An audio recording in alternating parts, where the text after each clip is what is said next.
So as I said, we're in Matthew 24 today, and we're going to pick up at verse 29.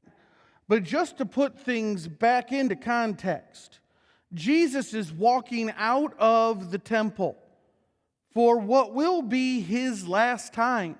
All right? You see, just as Ezekiel said, God is going to leave his temple. In fact, his next interaction with the temple will literally be the tearing of the curtain and opening the Holy of Holies.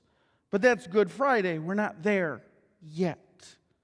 Instead, what we're getting today is the last of, his teachings with his disciples, the Olivet Discourse. The disciples, as they have left, have gone, man, look at this temple. Isn't it amazing? Look at this building. Isn't it amazing? And Jesus has said, look, one stone is not going to remain on top of the other very soon.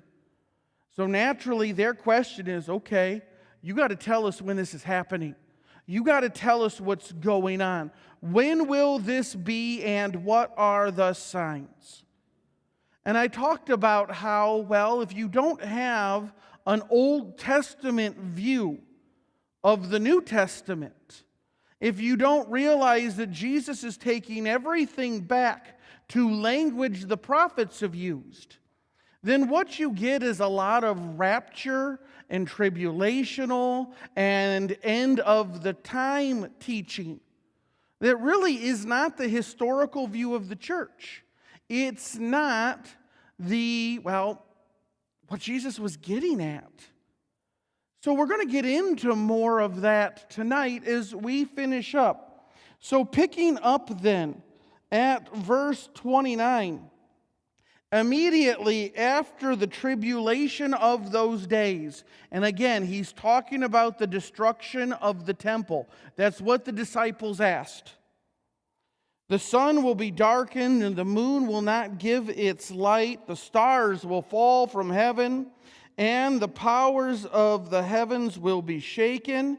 Then will appear in heaven the sign of the Son of Man, and all the tribes of earth will mourn, and they will see the Son of Man coming on the clouds of heaven with power and great glory. And he will send his angels with a loud trumpet call, and they will gather his elect from the four winds, from one end of heaven to the other. Okay, now we're going to dive into the Old Testament, and I would love to have the time to read every single one of these verses. Unfortunately, today, to keep everything how it fits, you're going to get a little bit of homework. I'm going to give you verses to look up. If you don't write them down, and go ahead, put them in your phone. I won't assume you're playing Flappy Bird or Fruit Ninja or anything like that. But go on YouTube later. Pause it here at about 11 minutes in, and look these verses up later, because what Jesus is drawing at is really important. He says immediately after the tribulation. Well, if after the tribulation everything is supposed to be over, you have a problem with the word immediately. Immediately after. And then what he goes on to talk about is two amazing verses from Isaiah 13:10, which talks about the falling stars and all of that. And that whole section is a prophecy about the destruction of Babylon. And then he goes on, and you'll see the same thing repeated in Isaiah 34:4, where he again talks about the shaking of all the stars in the heavens. And it's about the destruction of Edom. Now, this is important, all right? Babylon was the place of exile, and they left that. So it's easy to talk about and see how they would say, okay, this is a big deal. But Edom's important, because Edom was a thorn in their side most, if not 95% of Israel's existence. Edom and Israel fought. The descendants of Esau and the descendants of Jacob. Right in Genesis, the prophecy given to their mother was, your kids are going to wrestle and their descendants are going to fight. It starts in the womb and it doesn't end. So much so that in Jesus' time, Rome, when they needed to talk about Rome, well, Rome was listening, was referred to as Edom. Someday, Edom is going to get theirs. And there is an entire minor prophet dedicated to the destruction of Edom. We'll get there about 7 or 8 years from now. Just being honest with you. You want to talk about it later, though? Stay for the question and answers afterwards. We'll talk about how the minor prophets talk about Edom, and we'll see this language being used in a lot of places. But the sun going out, the falling stars, all of that is Old Testament language for the shifting of political power. It is cosmic language conveying major earthly power shifts. And you know what? When Jerusalem gets destroyed, when Caesar stands over the temple and says, Caesar is Lord, when there's not a stone left on top, when Jerusalem is a heap after the Roman occupation and the walls are torn down, that's a major power shift, isn't it? So that's where he's going here. And you see it when he says, continuing on, I'm going to pick up at verse 31 then. And he will send out his angels with a loud trumpet call, and they will gather his elect from the four winds, from one end of heaven to another. All right? Where's that from? Well, again, I'd encourage you to look at Zechariah 12:10. Or I'd encourage you to look at Daniel, because Daniel uses that you will be gathered from the four winds as encouragement, that there is nowhere you're going to go. It doesn't matter which wind you're scattered in, that he's not going to find you. That's important to remember right now, my friends. That no matter where you go in life, you're not going to hide from God. Jonah learned that lesson. And we often don't look at Jonah's prayer in Jonah chapter 3. We sort of read Jonah 1 and 2, and then we skip 3, and we only do the first half of 4. But really, Jonah says, from the very depths I can cry out to you, Lord, and you are there with me. You are not going to go anywhere that God goes, oh man, I give up, come out, wherever you are. Instead, God knows. When he spoke to Adam, Adam, where are you in the garden? It was not Adam, somehow you're winning this camouflage game. It was, Adam, this is your chance to confess and receive absolution. And the Bible from that point on has been that. On top of that, when will he send his angels out?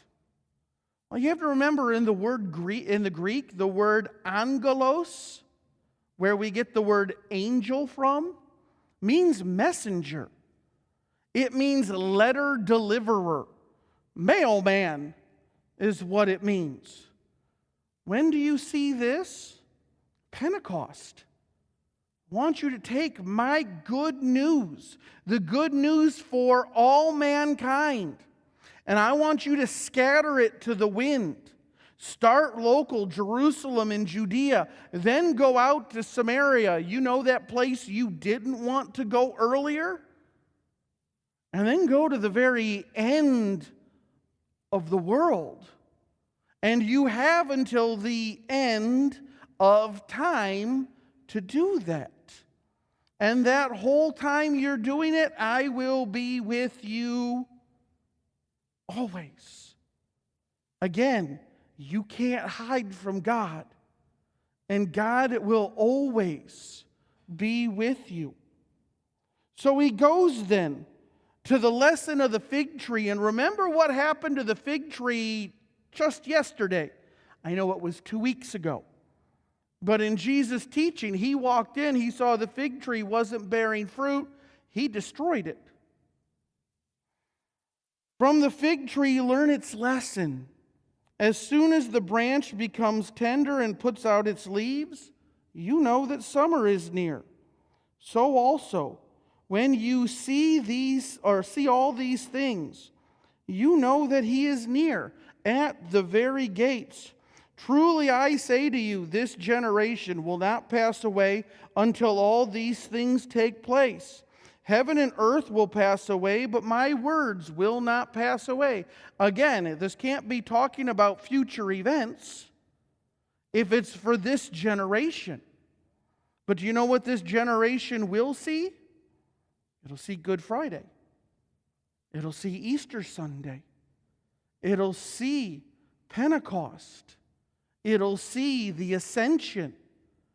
It'll see the fall of Jerusalem. It will see the rise of the church. But now he shifts. And it's an important shift that happens.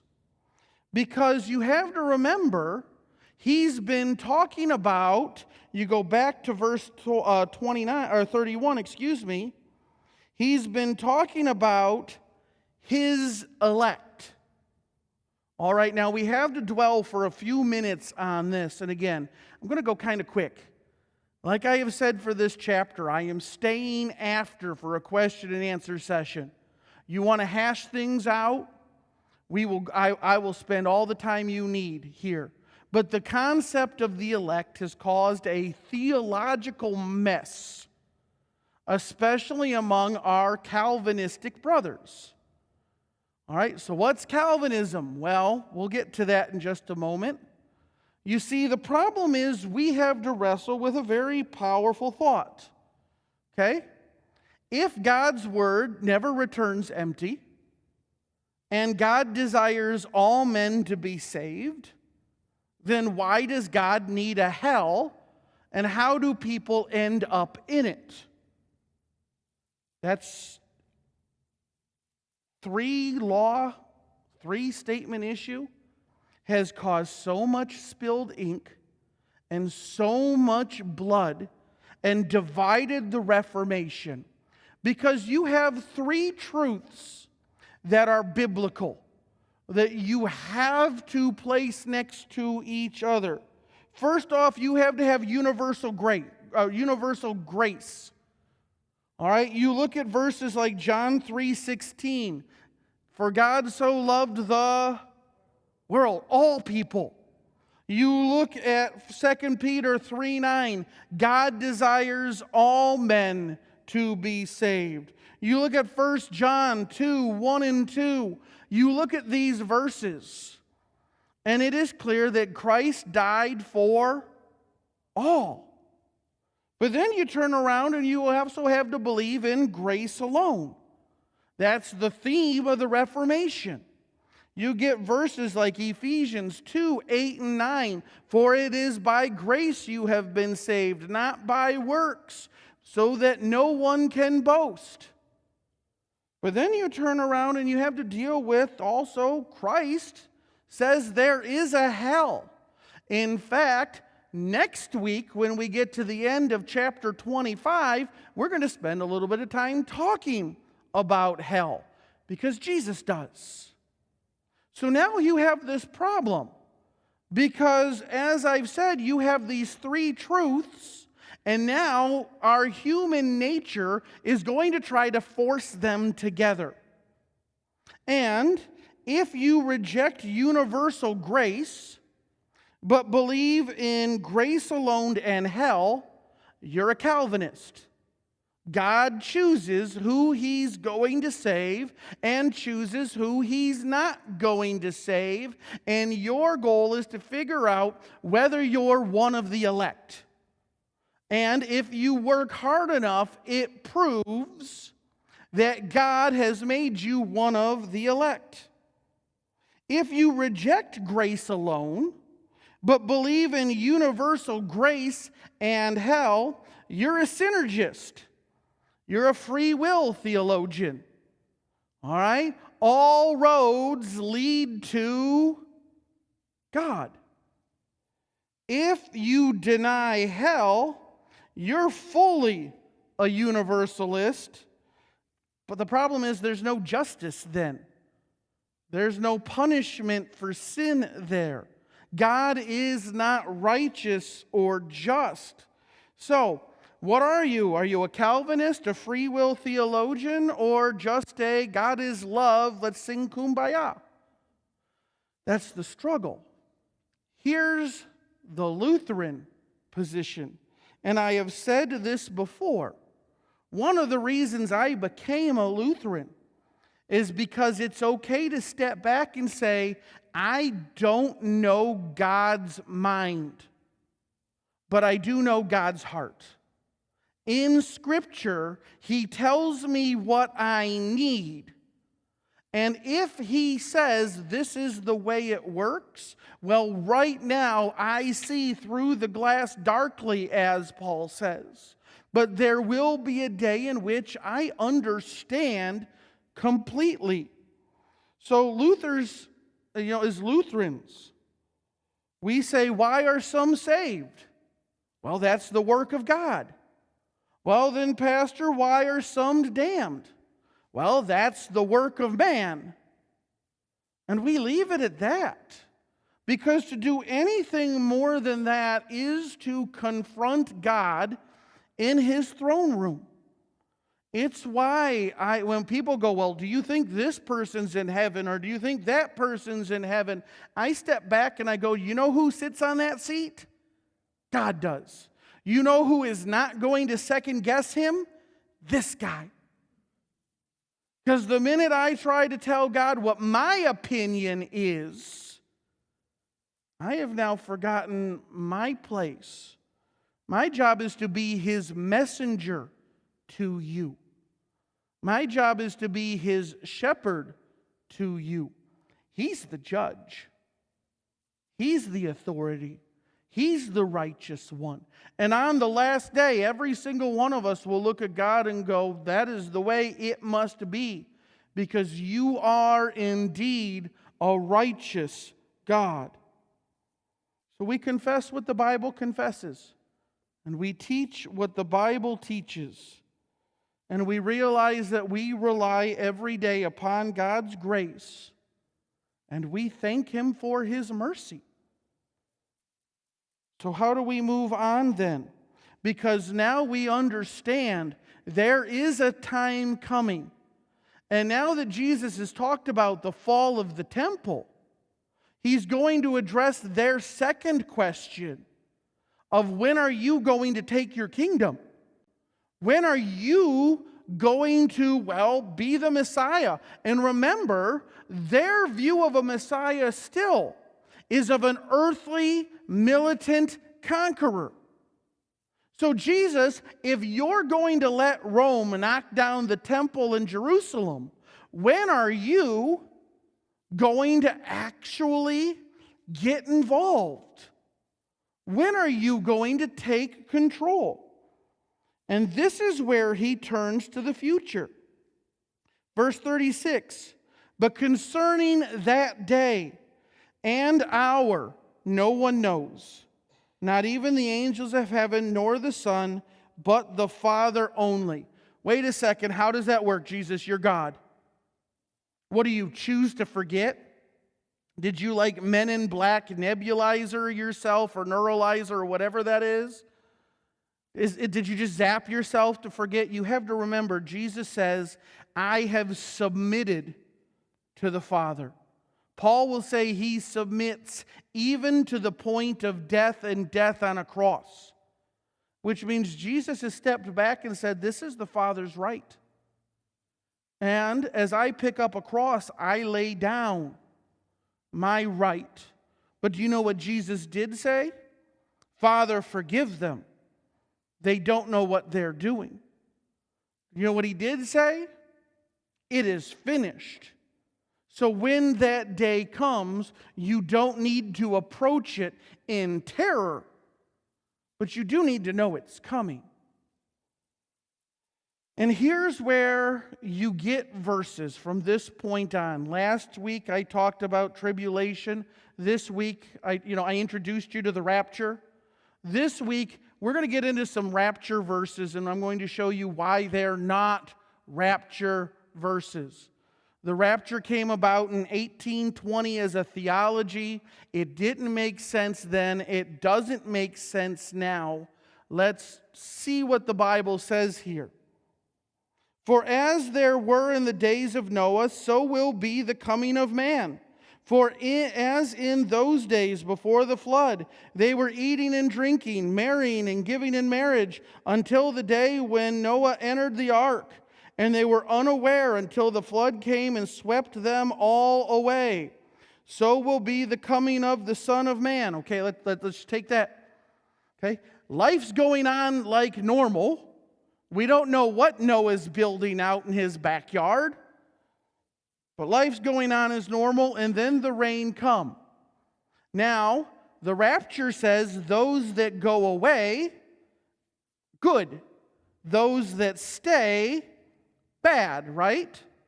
You go up to heaven, the ones left behind are the ones that are in trouble. Okay, outside of the fact that in Scripture, God always leaves a remnant and would never pull all His people away. He always leaves someone. You also have to wrestle with the fact that this verse, okay, was it better to be swept away or to be left behind in the ark? Yeah. Anybody here want to be swept away? No. And then again, you look at this next verse. Then 2 men will be in the field. One will be taken and one will be left. 2 women will be grinding at the mill. One will be taken and one will be left. Okay. One will be taken, one will be left. You know, we'll all be driving down the road and suddenly the driver disappears. How many times have you heard something like this? One will be taken, one will be left. You want to read that as a modern American Christian? I can see where you'll go, yeah, that's a rapture. In the Jewish mindset, if you go back to Jeremiah, if you go back to Ezekiel, being taken is not a good thing. Being taken means you're being dragged into exile. You're going into Babylon. You're being led away from your inheritance. In fact, you go back to Ezekiel 19:9 and Ezekiel 38:4 and Amos 4:2, and all of those basically say the king and his people will have hooks put in their mouth and be led away to the slaughter or to exile. Being taken away is not a good thing. Being left behind is. Doesn't exactly work with the way you often hear this preached, does it? But again, Jesus is Jewish. He's speaking to a Jewish audience. He's telling them, okay, do you know the Romans are going to come? They're going to knock down Jerusalem. They're going to sell a massive amount of people into slavery. They are going to crucify enough people to wring the whole city and leave it a pile of rubble. That's what's coming.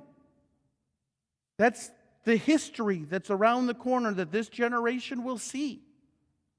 And Jesus is saying, you need to understand, this is the signs of the end of the temple, of Israel, and of what is coming. Therefore, stay awake, For you do not know on what day your Lord is coming. But you know this, that if the master of the house had known in what part of the night the thief was coming, he would have stayed awake and would not have left his house to be broken into. Therefore you also must be ready, for the Son of Man is coming at an hour you do not expect. Who then is the faithful and wise servant whom his master has set over his household to give them their food and at that proper time? Blessed is that servant whom his master will find so doing when he comes. Truly I say to you, he will set him over all his possessions. But if that wicked servant says, my master is delayed, and he begins to beat his fellow servants, and eats and drinks with drunkards, the master of that servant will come on a day when he does not expect him, and at an hour he does not know. And he will cut him in pieces and put him with the hypocrites. In that place there will be weeping and gnashing of teeth. I want you again to put all of this in context. What is Jesus walking out of? The temple. What did he spend all of the last chapter and a half doing? Condemning the Pharisees. What is this section right here saying? Those Pharisees that you look up to, they are servants who are not taking care of their master's possessions. What are you doing? What is your calling? What talents are you burying? Okay, we have a bad habit. And I was known for this in college, okay? I'm just going to own it. If I knew there was a test tomorrow, do you know what I was doing first thing in the morning? Cramming. All right? That was just, I work better under pressure. That's why I like public speaking. You get that adrenaline dose, and away you go. I studied the same way. I probably could have gotten better grades if I'd had the discipline to be faithful to my teachings. Things that I have learned now looking back at it. But you know what? That's the whole, how many bumper stickers? It was big in the 90s. Jesus is coming, quick, look busy. Really? Yeah, you're laughing, but there are people who have that philosophy. They're usually the same people who have God is my co-pilot on their car. And I always laugh at that because how good of a driver do you think you are that Jesus is going shotgun? No, give him the wheel, all right? He made it. He'll get you there. It's his promise. But that's what's being said right here and right now. There is an end coming. There is a time in which Christ will return to judge both the living and the dead. And these next couple of parables are going to talk extensively about it as we turn to chapter 25. Now, just a reminder here. I just finished about a year ago a deep dive into all the parables. So you're going to get a higher level view today. And I encourage you, you want a full 30 minutes on each parable, and you want all the cultural and the scriptural and the Bible references in that, go to the YouTube page, go to the playlist. You'll find them all. Or Joe, every Friday, has been giving you the link to the parable that we have dealt with. And he kind of changed the sermons together to help you if you're studying or if you're doing this as a Bible study later with a friend. Those things are there. But he starts now because he's still talking to his disciples about how this is going to end. And he says, then the kingdom of heaven will be like 10 virgins who took their lamps and went to meet the bridegroom. 5 of them were foolish and 5 of them were wise. For when the foolish took their lamps, they took no oil with them. But the wise one, they took flasks of oil with their lamps. And as the bridegroom was delayed, they all became drowsy and they slept. But at midnight there was a cry, 'Here is the bridegroom, come out to meet him.' Then all of those virgins rose and trimmed their lamps. And the foolish said to the wise, 'Give us some of your oil, for our lamps are going out.' But the wise answered, saying, 'Since there will not be enough for us and for you, go rather to the dealers and buy some for yourself.' And while they were going to buy, the bridegroom came. And those who were ready went in with him to the marriage feast, and the door was shut. Afterwards, the other virgins came also, saying, 'Lord, Lord, open to us.' But he answered, 'Truly I say to you, I do not know you. Watch therefore, for you do not know neither the day nor the time.'" What you get here is Jesus making it very clear. All right, a Jewish wedding is not like we do, where it's a one-day, couple-hour event, and then you'll all go home later. A Jewish wedding starts with an engagement in advance when they're really young. It's an arranged marriage. Now that I have a 14-year-old daughter, I see the wisdom of this system. And I can hear my daughter going, "Hey," already through the camera. "Sorry, Tosh, we arranged it already."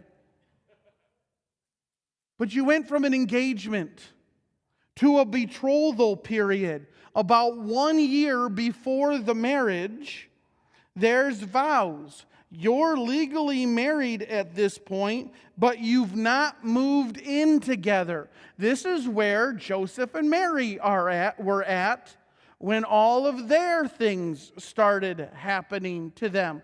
At that point, if one of them were to die, they were still legally a widow because they had lost a spouse, even though they hadn't been formally engaged.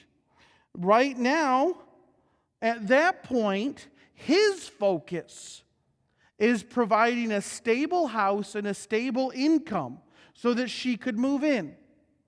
After that comes the wedding feast, and this is a big deal. All right, we're spoiled by how many holidays and things we get to partake in. If you live a very simple agricultural existence, how many holidays do you think are dedicated to you? Your birthday's not a big deal unless you have another one. And even then, you still go to work that day because everything still needs to happen. But your wedding, you were treated like royalty. All right, the groom, when ready, got everything set up and said, "I'm going to go around and I'm going to talk to my new in-laws and I'm going to get everything prepped and then I'm coming to get you. Be ready." And he'd start, and he'd show up at an unexpected time, and he'd get the bride, and she would be all excited, and they would walk around the whole town, and the parade behind them would get bigger and bigger and bigger, and the atmosphere would become more and more celebratory. There would be a week-long feast at the house, and after 7 days, the best man would walk up and put their two hands together and chase everybody out of the room. Okay? It was a celebratory kind of, everybody out. You could imagine sort of the tongue-in-cheekness and the celebration that went. And then finally, the bride and the groom were alone together to celebrate their new family. That's everything that goes on. But here's the problem. Half the bridesmaids weren't ready. They had the equipment. They didn't have the oil. They didn't have the fuel. And here's the problem, and we've all been to weddings where they've kind of gone off the rails. You know what I mean? There's a lot of times that we have people in our weddings who think their job is to look good, but not to actually help the bride or the groom out. Some of you are nodding like you've been to those weddings. As a pastor, I've seen them. And there have been times it's been my job to sort of grab somebody by the ear and say, this isn't about you. You're there for them. They forgot that. They showed up with everything they needed to look good, but they didn't have enough oil. They didn't plan ahead. And the time came suddenly, and you know what the message is? Faith can't be shared. Oh, you can share it with your neighbor, but my faith can't save you. It's why the creeds say, I believe on Sunday, not we believe. Because my statement, my faith, my creed cannot cover you. If you don't have the oil, I can't give you mine. I can show you where you can get more for yourself. I can take you to the dealer. I can take you to the source. But at the end of the day, if you don't have enough, the door is shut. The groom is thinking about other things. The party's moving on. You had one job. And that's a hard statement to preach. I know it's a hard statement to hear, especially as we talk about the end times and where we're at now. Because Jesus is saying, if you really are my disciples, then you'll be ready. If you really are my disciples, then you won't worry about looking good. You'll worry about doing what I asked you to do. If you are my friends, be my friends. And that is some of what you see in all of this. Now I know that is a rough spot to leave. But I want you to know the great thing that happens in the next parable is that Jesus gives you everything you need. Jesus gives you that grace. He loved the whole world. And it is by grace you have been saved. So, my friends, I want to encourage you to live as Christians. What does that mean? That you are always ready to give reason for the hope that you have. 2 Peter 3:16. And to live according to His grace, His peace, His mercy, and His love. Amen?